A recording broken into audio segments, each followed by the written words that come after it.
All of us have a date which represents that moment when everything changed. Mine was March 17th, 2020, and I was on a beach. The text I got said, work from home next week, but my first thought was, would we actually be able to get home? And thus began one of the biggest times of upheaval our society and our industry has ever seen. Something we thought at the time might last weeks, maybe months, but ended up lasting over 2 years. Retail has probably never undergone a shift as big as the one we just went through. Seismic is the word used most often. But emerging from those times now, it's clear that we find ourselves at a fork in the road with two possible futures. One school of thought just wants us to get back to the way things were. But it begs the question, were those times really so great? Because I think we have another opportunity to undergo a reboot, a complete shift, or at the very least, one heck of a pivot. And to use this thing we do, called retail, for the better. Maybe even to help us save the world. To introduce this idea, I want to talk about the changes we've seen over the past couple of years. Changes in our behaviors, in our habits, and in our preferences. Changes, I believe, point us towards this new future. So let's take a look. Firstly, our entire concept of value has radically shifted, particularly how we value our time and the value we place on experiences. We all feel a little hedonistic. We are up for some indulgence.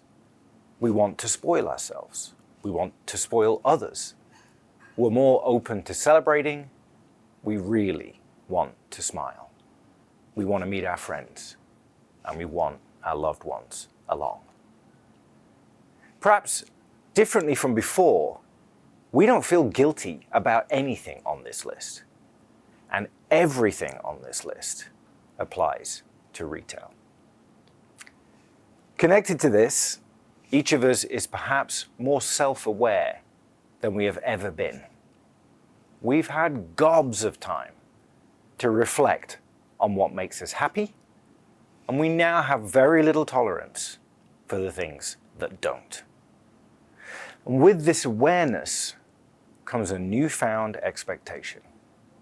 We have, consciously or subconsciously, raised our internal bar for every brand that we interact with, and changed our criteria for where we might now place our loyalty.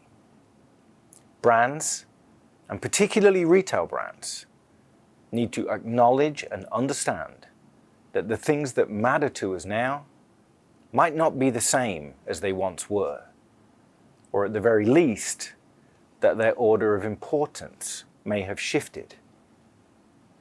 Customers are now expecting an enhanced level of connection with the brand. And increasingly young customers expect brands to be more socially conscious and willing to do the right thing. Because when I can literally buy anything I want, at any time, from anywhere, why would I choose to buy it from you?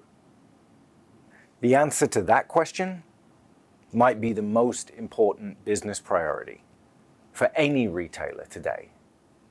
But for those doing things right, it should also be the easiest. Lastly, if the last 2 years has taught us anything, it is the fact that we need to take our foot off the gas, both figuratively and literally.